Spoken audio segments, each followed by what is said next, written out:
Hi, friends. Thank you for tuning in to the Concussion Coach podcast. I'm Bethany Lewis, the Concussion Coach. I'm a neurological occupational therapist and certified life coach, and I specialize in guiding people through their concussion recovery journey. I am passionate about helping people understand their injury, speed up their recovery, and reclaim control over their life post-concussion. The purpose of this podcast is to help increase awareness of concussions and the impact they can have on a person's life, and to bring hope to people who have suffered a concussion and those who love them. I firmly believe that sharing stories and knowledge about concussions will bring important light and understanding to this misunderstood and often invisible injury. The information in this podcast is meant to bring that awareness and hope and is not meant as medical advice. The opinions shared are those of the interviewees and my own. If you are suffering with lingering concussion symptoms, I have created a concussion coaching program specifically for you. I will be your mentor to guide you through your recovery journey, offering help with understanding and managing your symptoms, setting achievable goals, and learning how to manage your own thoughts and nervous system in order to get control over your life again. If this program sounds like something that would help you or someone you love, sign up for a free consultation. In the consultation, you'll get valuable information and resources and gain hope for your future. Sign up for your free consultation at the link in the show notes or at my website, www.theconcussioncoach.com. Hi, friends. Welcome back to the Concussion Coach podcast. My guest today is Kelly Tuttle. Kelly joined the Head Injury Survivors Club, as she described it, in 2015, the night another car pulled in front of her as she was driving. It wasn't until 3 months later that she realized something was seriously wrong. Kelly's traumatic brain injury marked the beginning of a new life and personal journey of self-rediscovery. A neurology nurse practitioner, Kelly has a front row seat to observe patients struggling with many of the same things she experienced in her recovery. She strives to share her coping strategies and tools and help them continue to work and study while they heal. Kelly also wants TBI patients to know there is hope. She got better and they can too. Kelly is a member of the California Association for Nurse Practitioners, the California Association of Nurses, National Nurse United, and the Honor Society of Nursing, Sigma Theta Tau International. She earned her Master's of Science in Nursing from Gonzaga University and her Bachelor of Science in Nursing from California State University, Fresno. A longtime martial arts student, Kelly has a second-degree black belt in Kempo Karate and a blue belt in Brazilian Jiu-Jitsu. She's also an obsessed knitter without enough storage space for her yarn and a lover of adult coloring books and pencils. So I love it. Those are fun activities that you are involved in. And thanks so much for being with us here today, Kelly. I'm excited to hear more about your story. Well, thank you for having me, Bethany. I'm excited to be here. Yay. Awesome. Well, let's start off with you just telling us a little bit more about you. Where are you from? What got you interested in being a nurse practitioner? How long have you been doing that? All the things. Wow. So I haven't been asked that question in a really long time, how I got interested in becoming a nurse practitioner. I went back to school to become a nurse practitioner in 1996, and I graduated in 1998. So I've been a nurse practitioner for that long. Excellent. Yes. And I got into it because at the time there was long waits in the emergency room for patients to be seen by emergency physicians. And I was an emergency room nurse at the time, and I just wanted to fill that gap. And that's what led me to the profession.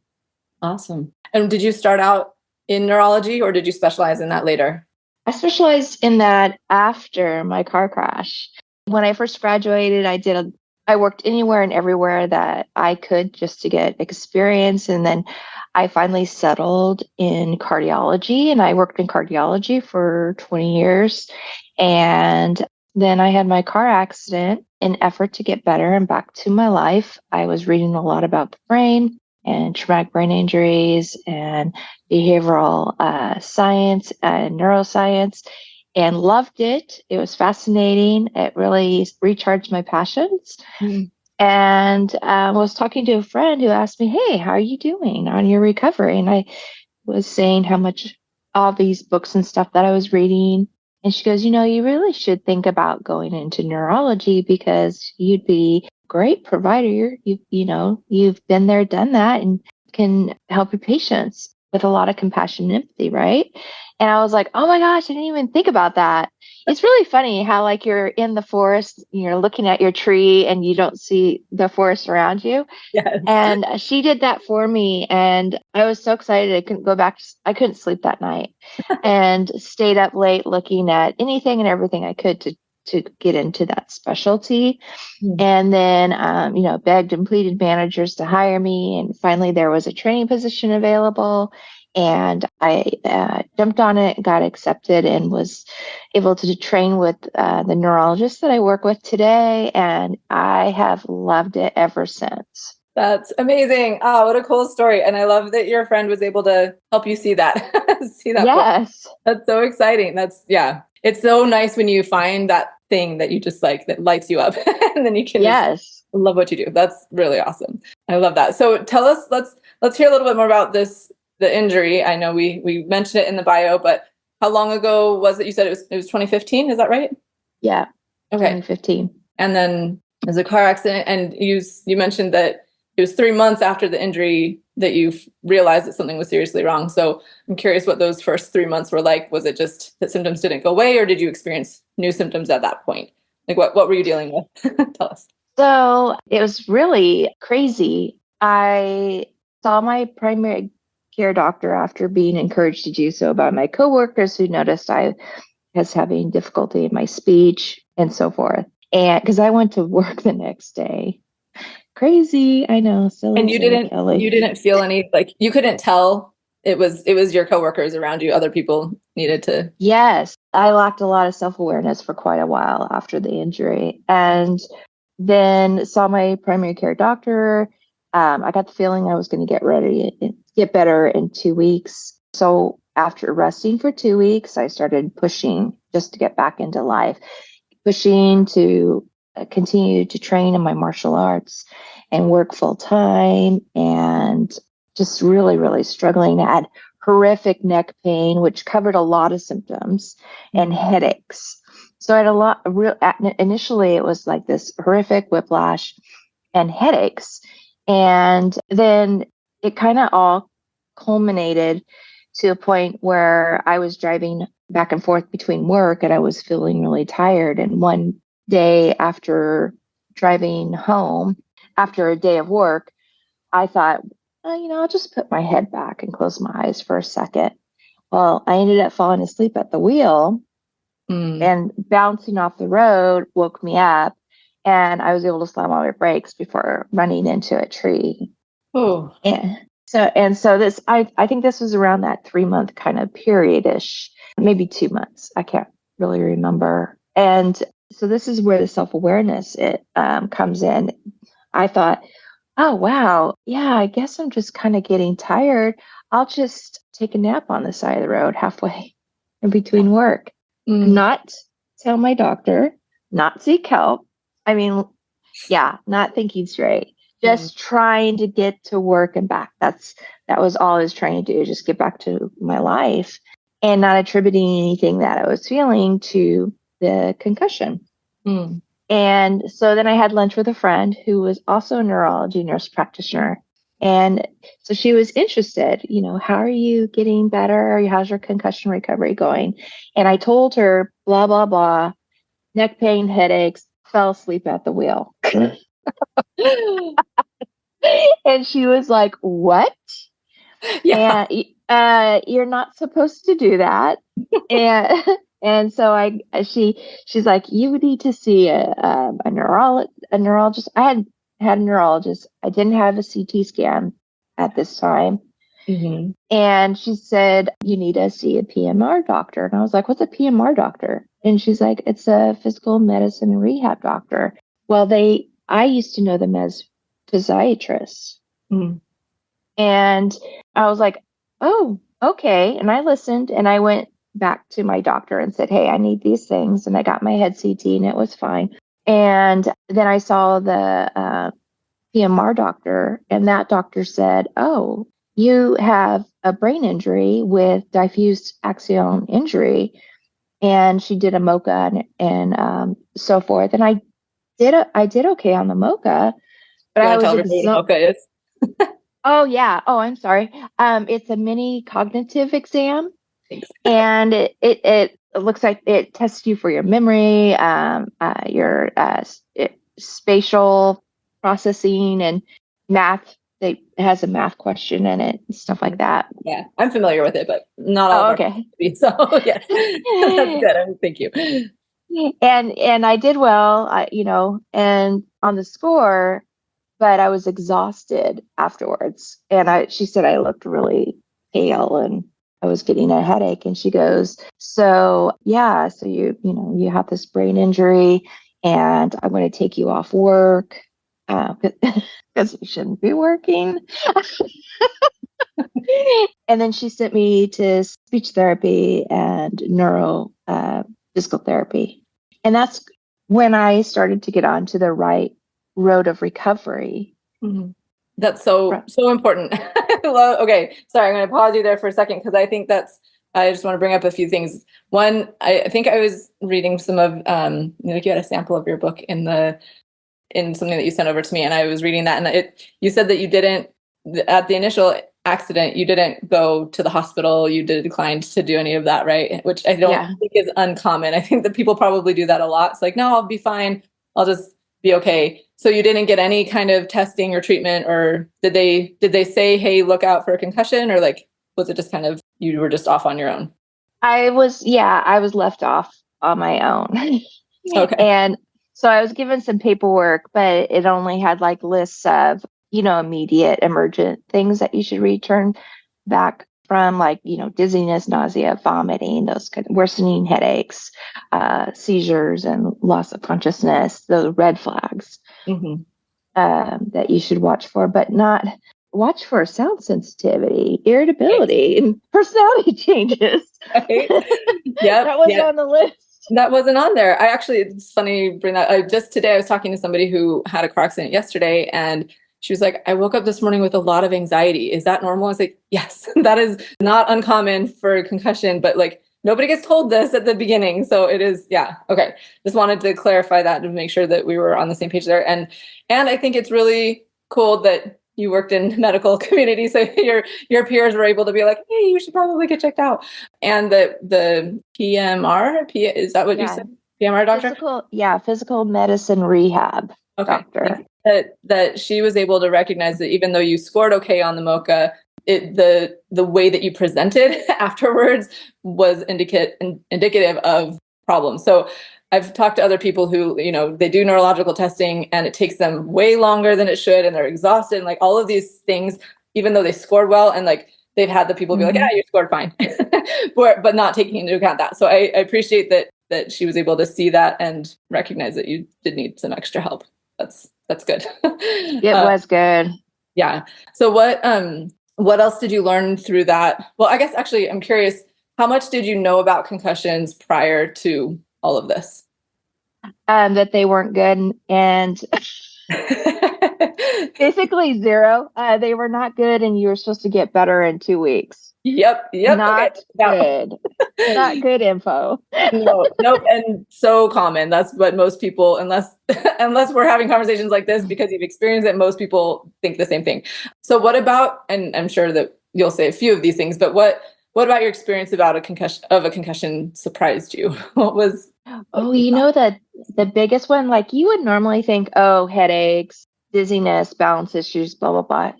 You know what I learned was that your exercise tolerance is diminished. And that is a symptom. And for myself, I went from like easily doing a 2-hour workout after work to not even being able to do like a kata for 2 minutes without being severely short of breath and with a pounding headache. And a kata is with karate, right? With karate, where you're doing this choreographic kind of type move, and there's punches and there's kicks, and there's like lowering your weight and raising it up, and so it's a really good workout. But that was crazy. And so when I was researching for my book, I did find some researchers were looking at one of the symptoms of a concussion or a brain injury is poor exercise tolerance. And then this was really fascinating because I didn't really know about concussions, but I had a patient who was super young, like early 20s, and she came in for a treadmill, and she'd been very fit. I'm just going to say that. I don't want to give too much patient information, but she's very, very fit. And she was in this terrible car accident, and she actually was in a coma for quite a bit and hospitalized. Yeah. And after she got better, got back home, she wanted to go back to this training fitness program that she was a part of before the car accident, and she couldn't do it. And she was telling me her story, and then I had her walk on the treadmill, and she was short of breath at 2 minutes into the treadmill. Mm-hmm. And I had just learned and read that you have poor exercise tolerance after a concussion or a brain injury. And so I told her, I said, this isn't your heart, this is your brain. And you need to talk to your doctor about your head injury. Mm. That's good. I'm glad you were able to recognize that and help her with that. Because that is one of the surprising things that can come from it. People don't realize that could, but the brain affects everything. So yes. Yeah, super, super interesting. So you kind of touched on this a little bit, but how did your life change following your concussion, and how did you cope with those changes? It changed quite a bit. To make it more simplified, I would say I went from being a type A person, goal driven and accomplishing goals, always tons of energy, out and about, exploring, seeing friends and family, contributing to the community with volunteering. And then after the car accident, I became less of an energized bunny and more of a sloth. And I became really just laid back, easygoing. I fell into being grounded and mindful of people around me and the environment, and just ate up being able to sit on my deck and listen to the birds and notice the hummingbirds or the bees buzzing by, that kind of thing, where before I didn't take time for those simple pleasures. And then I went from being the planner to then not being the planner. And that kind of changed my role in the family, because I was always planning stuff for the family, whether it's trips or birthday parties. And I just couldn't do it. I didn't have the executive function to do it. Mm-hmm. And I didn't have the motivation or the initiation that you need to plan those things. And so my family kind of floundered for a while. We didn't get anything done. And so we figured out, oh, wait, our taskmaster is broken. And so now my husband and I, we plan. My husband took over the planning, and now we both participate in planning for birthdays and vacations and so forth. And he's really good at it. I really like the stuff he does. So that was different. That's awesome. I love that. Yeah, that you guys can work together now on those things, and that you mentioned that you were able to appreciate those slower things and more calm and grounded things. Let's hear a little bit more about the story, because you started into those therapies, and were those helpful, and let's continue on the story. What else happened along the journey here? So I got referred to a speech therapist, and I love speech therapists. They're so wonderful. I think their title, it doesn't speak to, pun intended, to the wonderful things that they can help you with. And so I'm constantly telling my patients, there's not an issue with your speech, but they help with cognitive issues and challenges and so forth. And so, yes, my speech therapist was absolutely wonderful. But helped me identify areas in my brain that I needed support and compensatory tools that I could use to help get me back to work and save my limited brain energy, so I'd have enough to drive back home safely. And so that was really good. And the other thing too was, well, I saw the speech therapist and the neurotherapist. And I was in therapy for my neck for over a year, and I was with those therapists for over a year. So that was like the first year. And did you go back? You said that your doctor took you out of work for a while. How long were you off of work for? At least 3 months. It should have probably been longer, but I was anxious to go back. Mm-hmm. And when I did go back, I went back half days, a couple days a week, and then half days, more days of the week. And so it was more of a slow, kind of a gradual return. Mm-hmm. But I think looking back, it should have been a lot more gradual. Oh, Because I really? think I think I really just pushed myself to get back to work, and that inhibited my recovery. Mm. Because I've heard you talk on your podcast that you have to find that balance of pushing yourself, but not burning yourself out. And I kept doing that in that time frame. And so it was really a struggle to heal.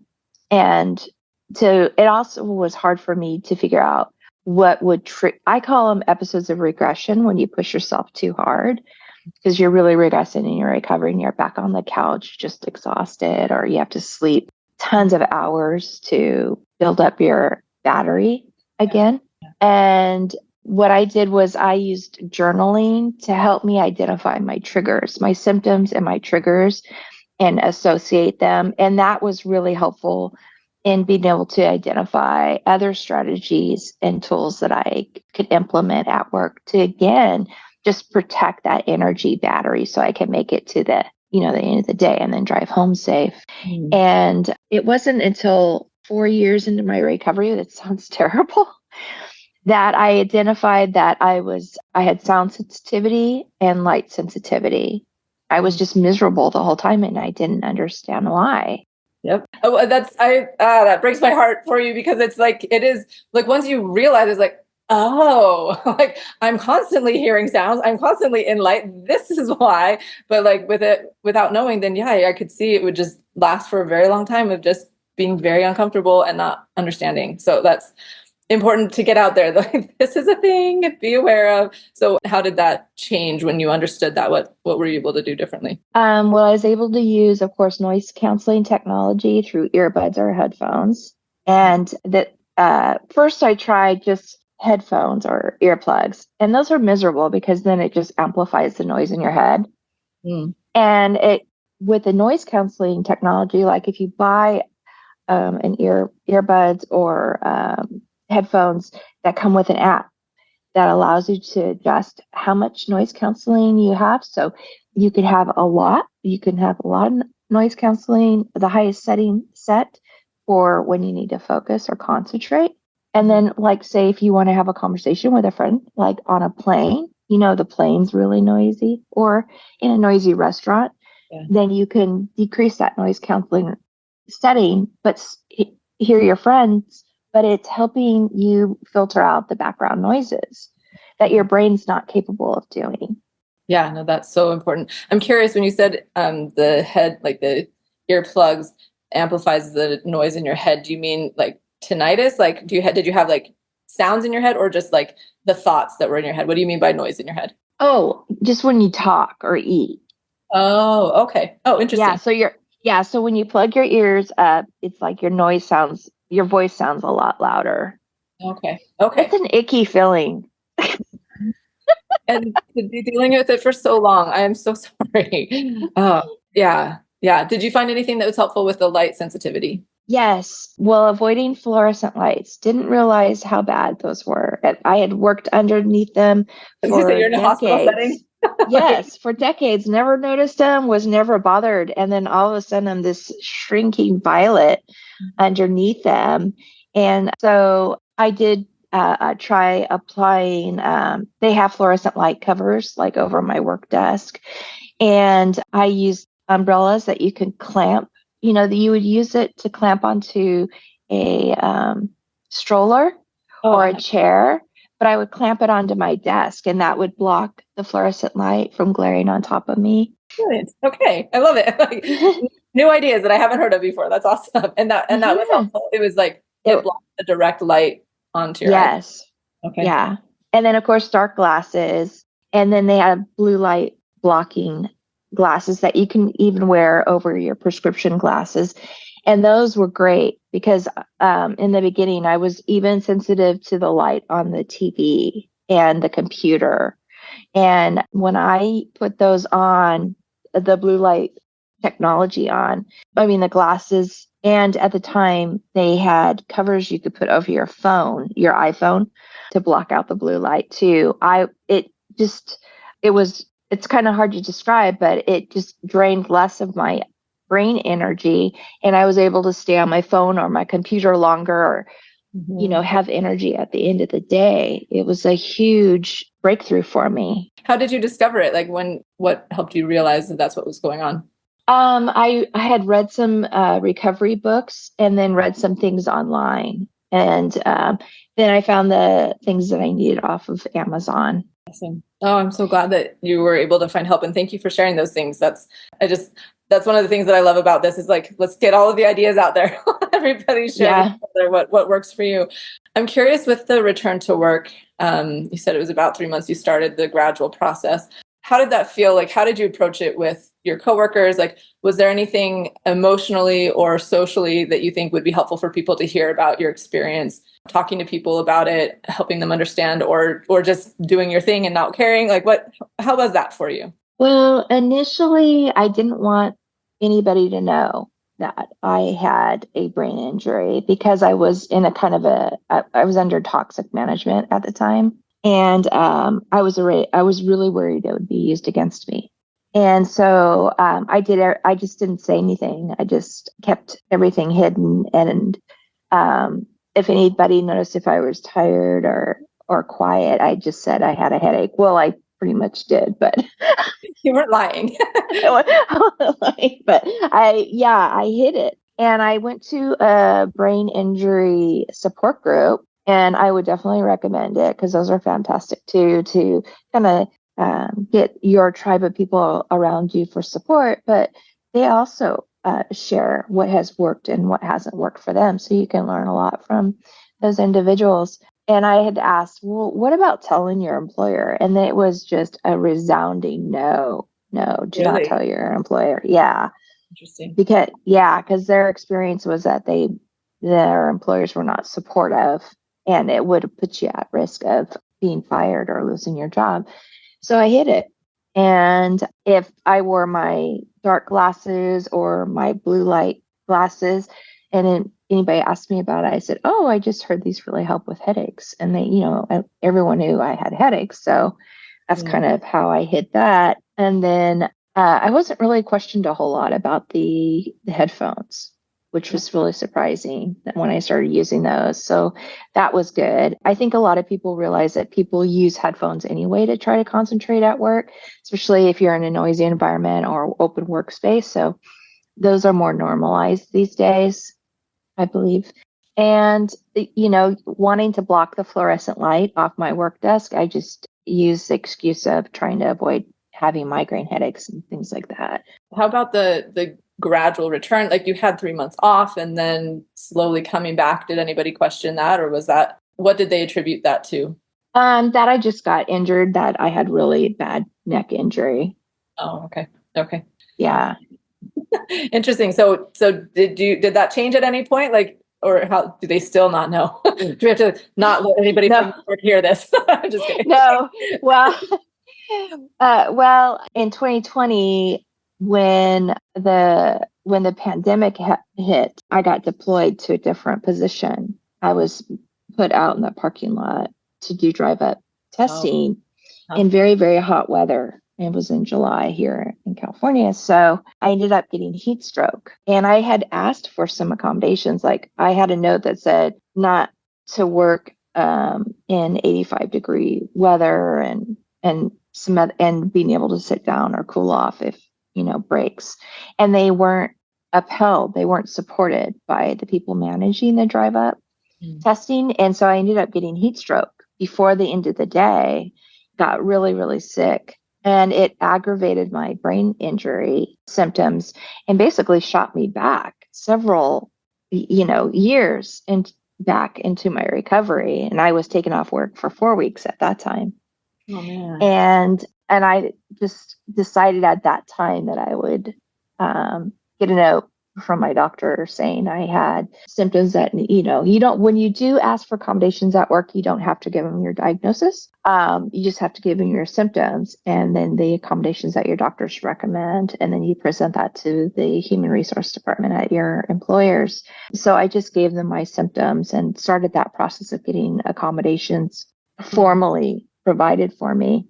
And then, I wrote my book, and once it was published, I was like, oh, forget it. Everyone knows. Love it.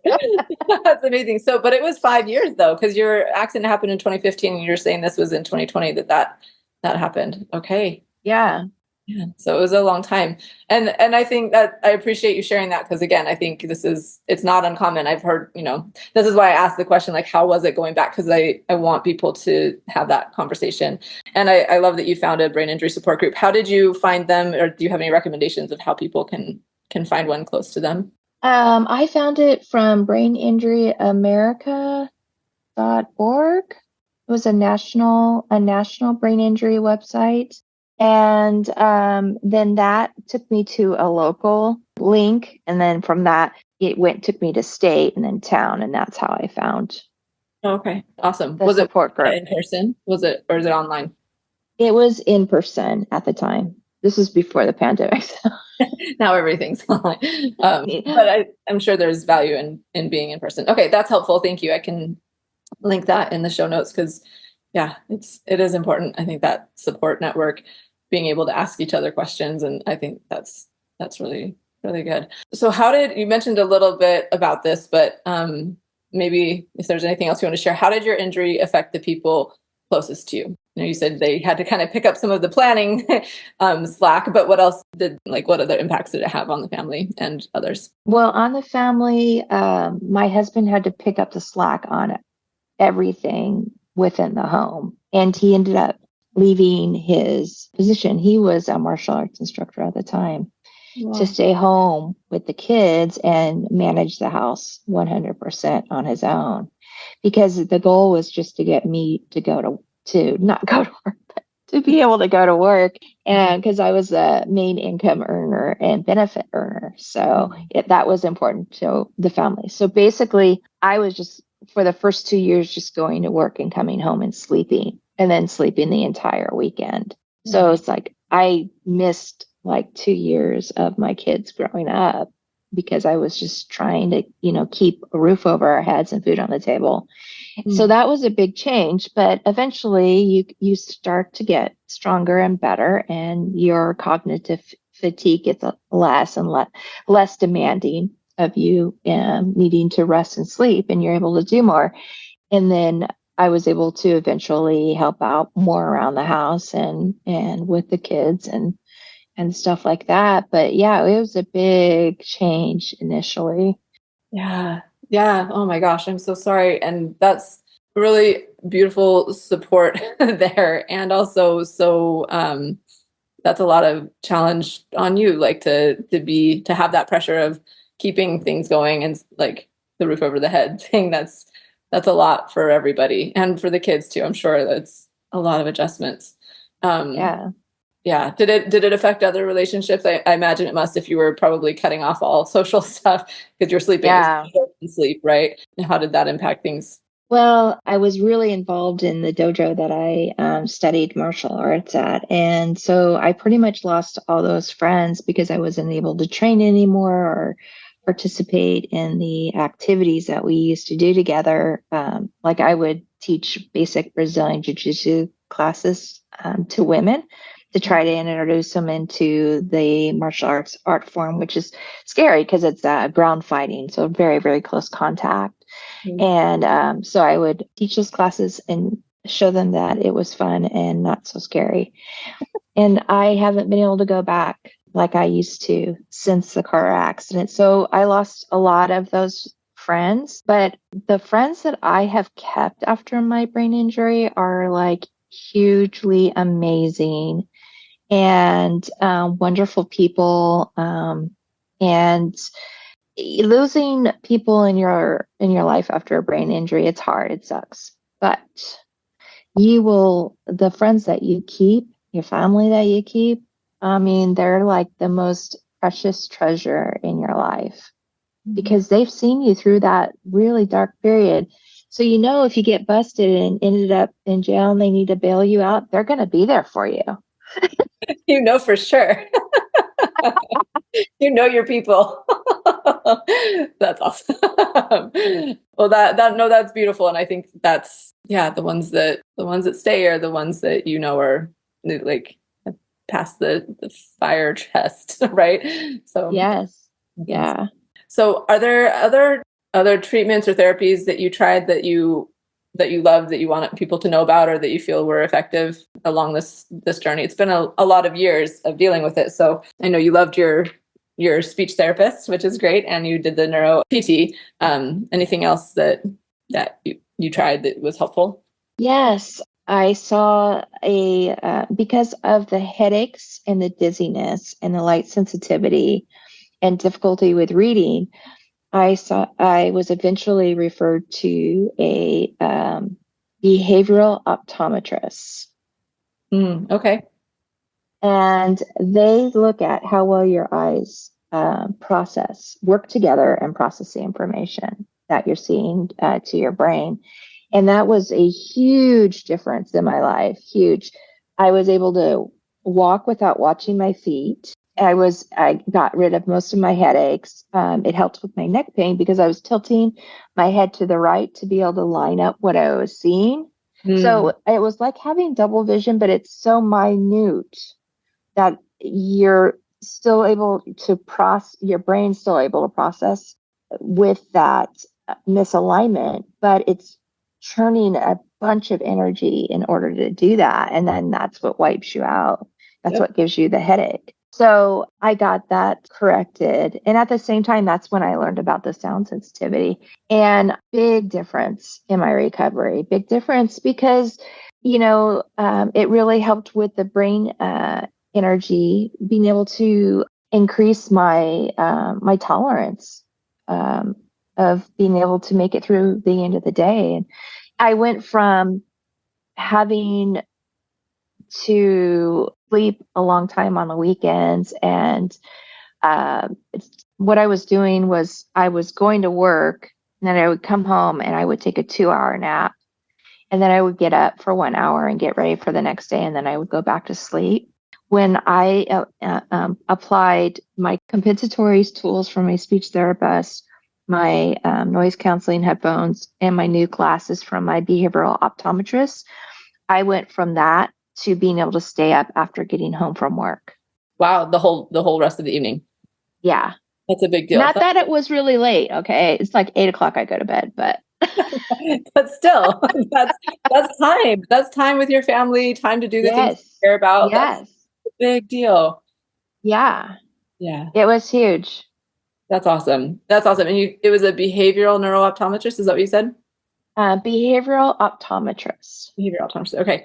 Yeah, it sounds similar. I guess I'm not super familiar with all of the things. I don't know if I've heard that specific term, but like neuro-optometrist vision therapy can be absolutely life-changing for exactly the reasons that you said. Like that visual system is massive. Like it takes up so much of our energy. And if our eyes are misaligned or not doing things, not tracking properly, and just not cooperating well and playing nicely, then it can cause major problems for other areas that we wouldn't necessarily recognize is related. Like really interesting point that you made, that you're tilting your head slightly because of that misalignment. You probably didn't realize you were doing that. It was just like natural to do that, and it was causing the neck problem. So like get your eyes checked, people.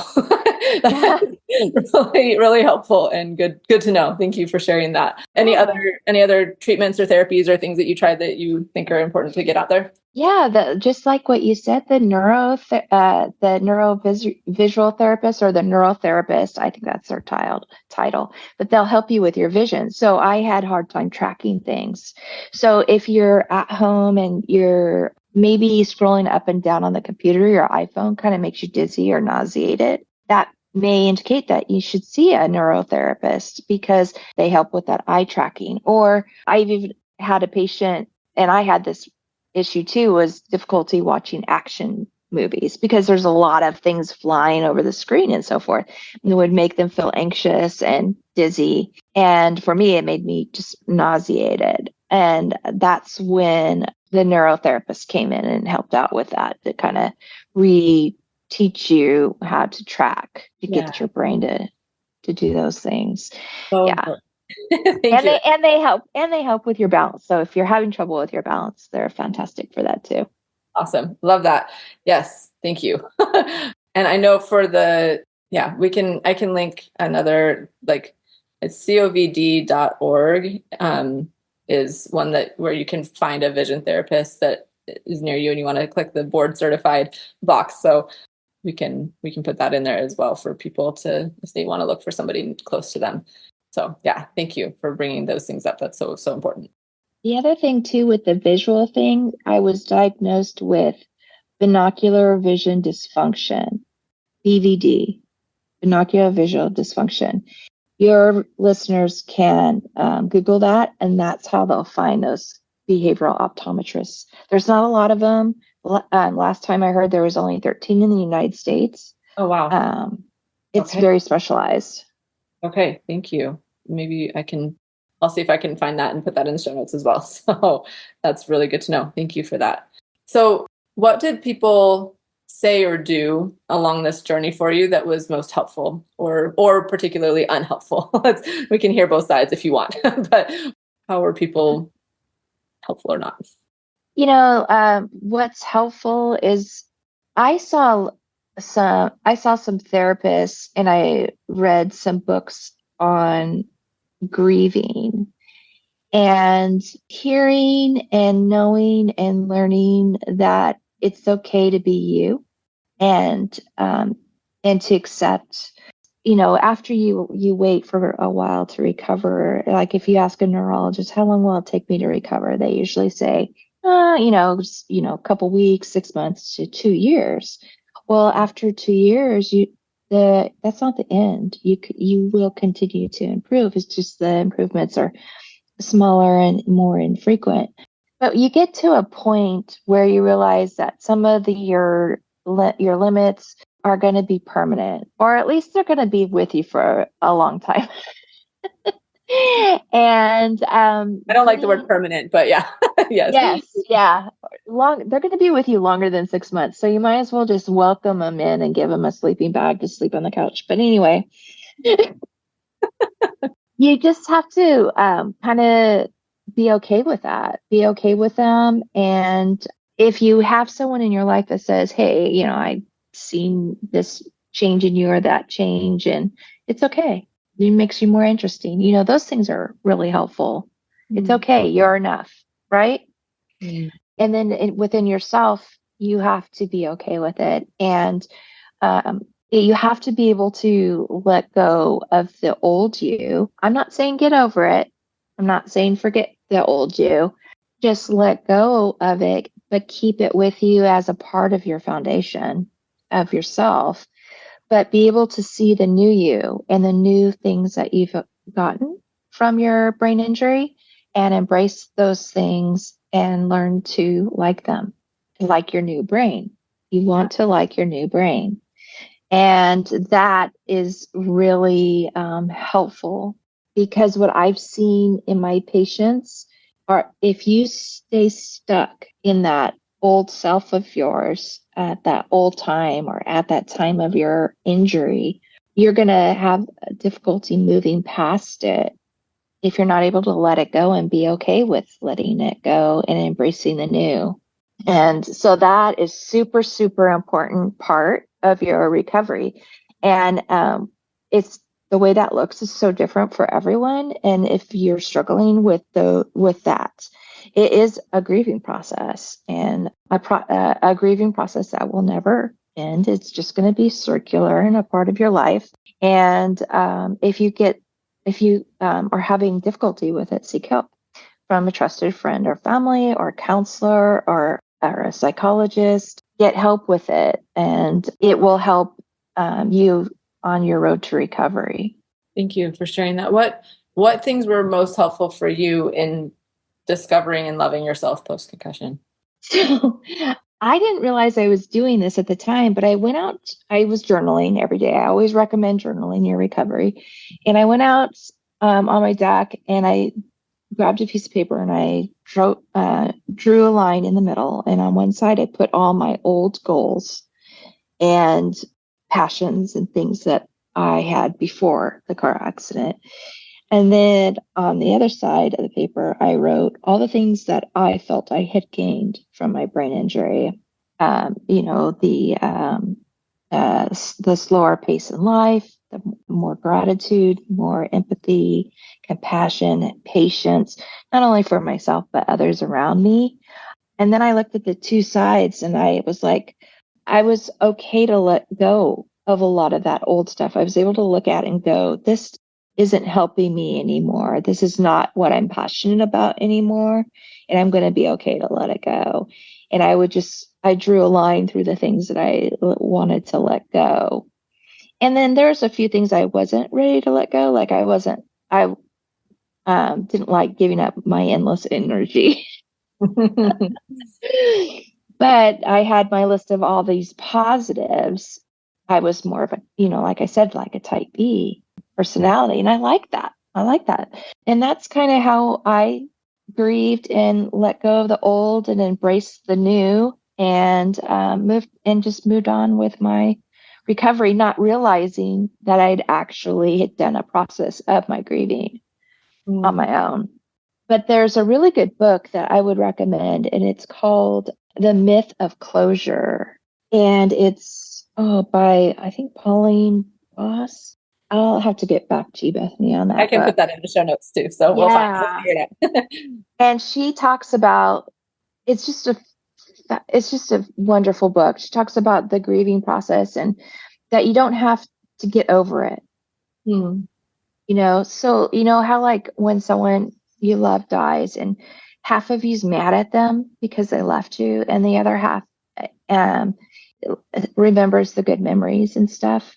And so it's called and both thinking. So with your brain injury and say your loss of a certain ability, like being able to multitask, you could say, well, I'm really mad that I can't multitask, but I'm glad that I'm able to focus on one thing at a time and do one thing at a time really well.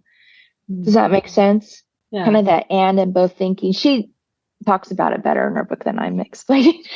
No, I think, that's wonderful. Yeah, it changes kind of just shifts a little bit of like, it's acknowledging and accepting, okay, this is how I feel about this. Like, I don't like it, but it opens you up to seeing, okay, maybe there's something that can be positive in all of it. Yeah. But not in a like toxic positivity way. No. No, I'm acknowledging this. And also there's this positive thing on the flip side too. So I think that sounds really beautiful. It sounds like a really good book. Thank you for sharing that too.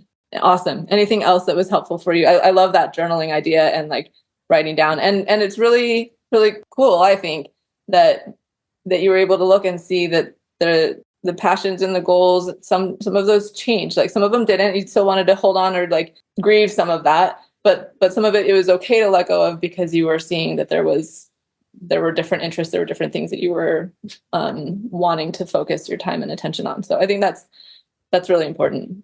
It's beautiful. Yeah. Yeah. So sorry. Was there any other things that helped with that self-love and discovery post-concussion? Definitely the journaling, because after my car accident, I did sense a change in my personality. And so I was like, well, who am I now?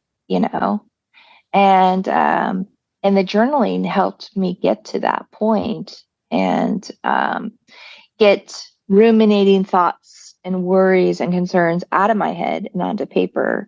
Because that's one thing after a brain injury is that you do get stuck in your head with your thoughts and you need to get out of your head and you got to see the world around you and see your thoughts on paper will help you analyze them better.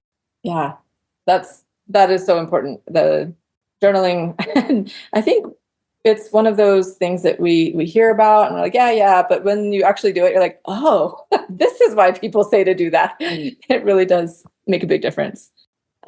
Yeah, for sure. And then mindfulness. Journaling also helps you with your mindfulness. And mindfulness can be a lot of things. In fact, I think you had an episode on mindfulness. I'm a big fan. Yeah.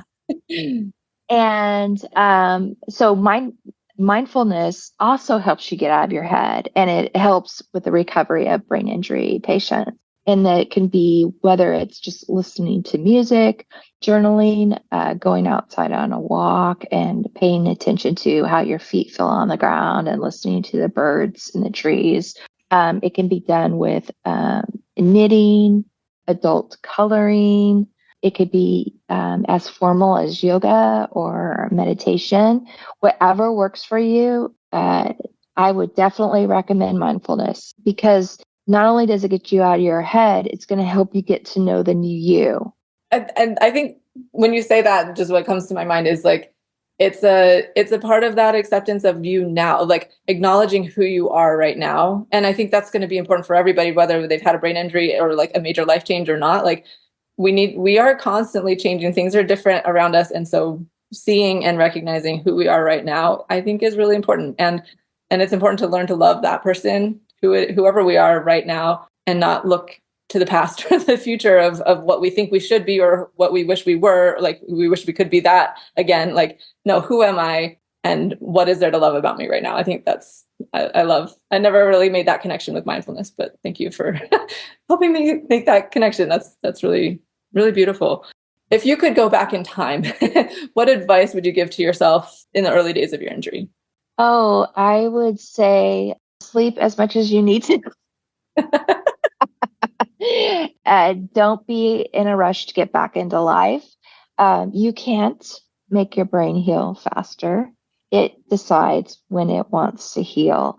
So to have lots of patience for yourself and your brain. Yes. Yes. When you said that, wasn't there like a quote or something about you might as well like try to hold back the tides as to stop something? I don't even know what it is, but I feel like you can't force these natural processes as much as we want to. Yeah, it takes time and patience along the way and rest. So I appreciate that as well. What advice would you give to people who are loving and supporting somebody who has had a concussion? I would say, again, a lot of patience, but also realize when your loved one forgets something, or says something not nice or is irritable or angry, that it's not them, that they don't want to do that. They don't want to hurt you. It's their brain that's lashing out because it's tired and it's done too much and it needs a break. And just don't take those things personally. It has nothing to do with you, the caregiver. It has everything to do with the person's brain. And sometimes when I'm talking to my patients and maybe they don't say something so nice, or they or they repeat stories and stories, I'll often say to them, that's your brain talking. I know that's your brain talking. Just to let you know, your brain told me that 3 times already. I just want you to know that. And really taking the onus off the person, and putting it really on the brain. It's the brain, that's recovering, that's injured. And yeah, just hang in there, caregivers. Hang in there. And caregivers should take care of themselves too, and they need breaks, and to take care of themselves and be kind to themselves also. Yes. Amen to all of that. I really, really love that point to know that it's about, it's not if somebody is responding badly. And again, this is true for everybody. I think this is a message that needs to be said to the world. But like, if somebody is not acting in a way that feels nice or kind or appropriate, it says everything about them and not about you. And if somebody who's doing that has a brain injury, it's because of that. It's the recovering brain. It's not a reflection of who that person is. It's like, okay, we can separate the brain injury from the person experiencing that. And yeah, you don't have to take that identity on. It's like, okay, this is what I'm dealing with. I'm still a good person. Like, I'm just dealing with hard things. So I think that is important. Thank you for bringing those up. Yeah. So how are you doing today? What would you say, if you don't mind sharing, what you're still dealing with and what keeps you going? Well, I still deal with light sensitivity and sound sensitivity, and then so that impacts my focus and concentration. And I still have the chronic fatigue. Okay. The fatigue is still happening. Oh, yeah. Sucks. Oh, I'm sorry. Yeah, no, that impacts everything too, right? Like if you're tired, it just makes it hard. Are you able to sleep okay at night? Like, is it Oh, related yeah. to sleep, or is it just, Yeah. yeah. I've always slept really well. Now, initially after the car accident, I did have issues with insomnia and fractured sleeping. And I also had terrible nightmares because I had some PTSD after that car accident. So those are definitely issues. If you're struggling with, let your doctor know, because sleep is so important for your brain to heal. But then eventually, as things settle out, I was able to get my independent circadian rhythm kind of kicking in. Now, if I get stressed or if I stay up too late, then I will have, those issues kind of pop back up. And I use melatonin to help me manage my sleep when I need it. A really low dose melatonin. And it's definitely, melatonin is one of our first line treatments for sleep difficulty in neurology. Mm-hmm. Awesome. Okay, good to know. Thank you for sharing that. I know we've kind of covered, I feel like you've shared a lot of really beautiful things, but are there any other lessons that you've learned through this experience that you want people to hear, or like, and I'd also love to hear, I know you want to share hope. That's one of your goals, which I love. That's one of my goals too. So how have you maintained that hope through this journey, and what kind of hope would you like to give to people?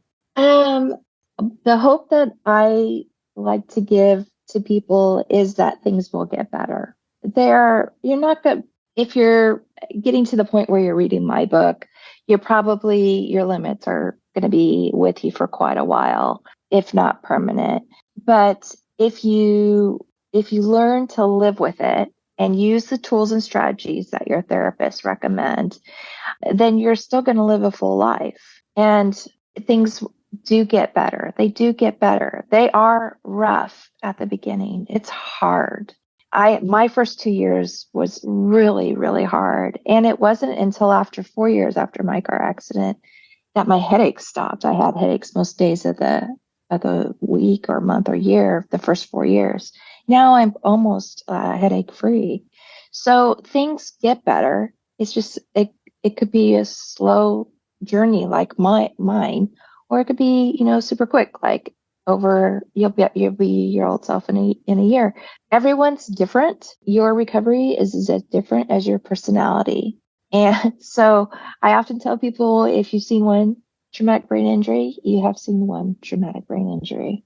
Right. And, and don't compare yourself to others, because your journey is going to be your own journey. Mm-hmm. So important. Such a beautiful and important message. Thank you. Well, I am really excited for you to tell us about your book. So I am sorry to say I haven't read. Like I said, I read a snippet of it, and it's really well written. I think it's really beautiful. I was very impressed with the information that you have on your website about it. Sounds like it has a lot of really valuable information for people dealing with a head injury, and the cover art is really beautiful.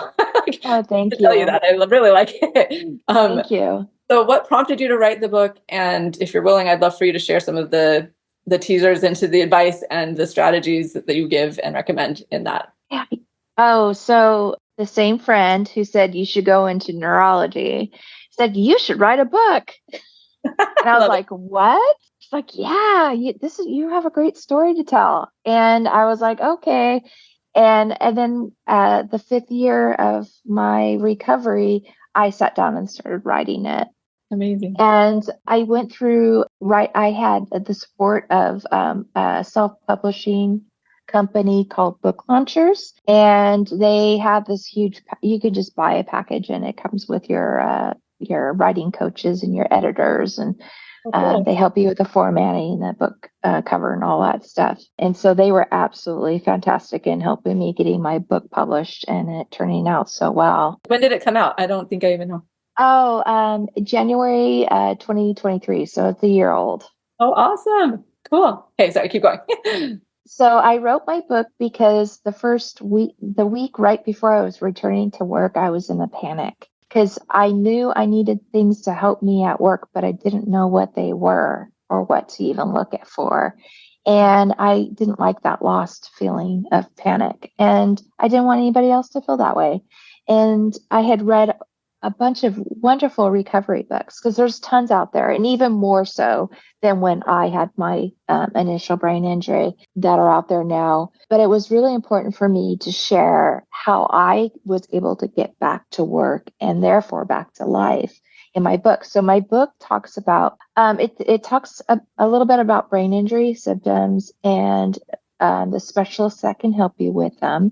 And then the main beef of my book is tools and strategies that you can use at work to help manage your brain injury symptoms and save your brain energy to be able to continue to focus and be productive at work.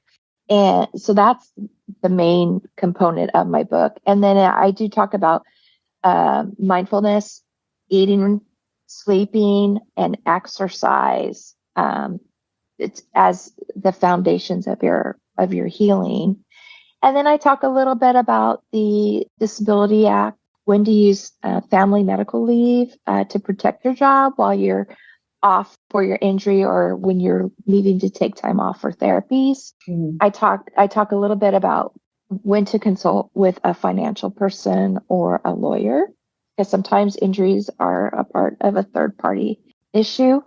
And then I finish it with letting go of the old and getting to know the new you and your new brain. That sounds so helpful. Like, seriously, like these are covering topics that people do bring up a lot. And I think especially the kind of nitty gritty of the FMLA and the like how to manage all those things. That's wonderful. How has the book been received? Do you feel like it's been getting the message out there that you were hoping it would? I think so. I get a lot of really good feedback on it. In fact, I've got 5-star reviews on it, which is exciting. And some people have written some wonderful they make me cry reviews. They're so touching. So, and because of those reviews, I know the intent of my book has been accomplished. Yeah. So I'm very, very happy about that. I'm so happy to hear whenever my story helps somebody else. Of course, the goal of my book is to make sure you all don't make the same mistakes I did. Because I made a lot. Learn from each other's. Exactly. But yeah, I really want the book to really get out there and help people. I just really don't want people to feel alone like I did, and to know there is hope. Yes. Oh, so beautiful. So tell us, what is the name of your book? How can people find it? How can people contact you if they want to hear more from you? So my book is called After the Crash: How to Keep Your Job, Stay in School, and Live Life After a Brain Injury.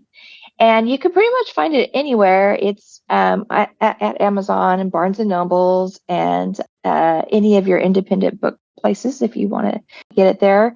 I'm putting together right now a link onto my website at kellytuttle.org where people will be able to direct buy from the website if they want to do that. But the other thing that's really important about my book is that it's on Audible. So you can hear it on iTunes or go to Audible and listen to the book, because after a brain injury, it's hard to read, very, very hard to read. And that's why it was so important that my book was on Audible, because I wanted it to be accessible. And for people who, like after my car accident, I went from reading for hours to only being able to read for 5 to 10 minutes. And that was a big bummer. Oh, yes. So my book is on Audible, and so you can listen to it if that works better for you. That's excellent. I personally have not had a brain injury, but I have a bunch of kids and I'm running all around all the time, and I don't get to read. So Audible is my go-to format for getting book content into my brain as well. So that's great. I'm glad to hear that it's on Audible as well. And you have like an Instagram and website and stuff. So I will link all of those things so people can find you and get a hold of this book. That's so wonderful. Thank you so much for being here. Is there anything else that you want people to know about concussions or your experience or anything? What do you want the world to know? Any last messages here? Sure. I recommend my patients to go to Job Accommodations Network I think it's .com. AskJan.com, because that is a website you can go and click through, go to brain injury, and it will tell you the reasonable accommodations that you can ask from your employer. And it'll give you tons of ideas of what you could try to implement on your own to help you cope with your brain injury symptoms. That's amazing. I did not even know about that. Thank you. That's fantastic. I will find that and put that in the show notes as well. Yes, I love that website. It has everything, because I also help people with multiple sclerosis and Parkinson's and stuff. And so my patients and I can go on there, look and see what would work best for them. And then I write their accommodation letter for them, because that's the thing, is no one's going to know what you need to help you be the best at your job or at work. Only you do. And so it's really important that you grab that wheel of that car and take control of the driving to lead you to the things that you need to support you at work. Yes. Yes. Advocate for yourself, please. And find, keep looking for resources. I think that's awesome. There's so many things out there that we don't even know that we don't know, right? There's so many options and opportunities and things that will be helpful. So that's wonderful. Thank you. And thank you for what you're doing. I love that, you've turned this big bowl of lemons into beautiful lemonade here. Thank you. I appreciate, the help that you're putting out there into the world as well. So thanks for coming and sharing your story and for all that you're doing. Thank you. Thank you for having me. I'm so glad you listened in today. I hope you have gained some helpful insights and inspiration regarding dealing with and recovering from concussions. My goal is to create more awareness and education about concussions and the fact that there is so much that can be done to improve life after someone has had one. Help me spread the message by liking, commenting, rating, and subscribing to this podcast, and share it with others who would benefit from hearing it. There are more resources available on my website. And again, if you or someone you love would benefit from concussion coaching, sign up for a free consultation using the link in the show notes or at my website, www.theconcussioncoach.com. Thank you. See you next time, and take good care of that amazing brain of yours.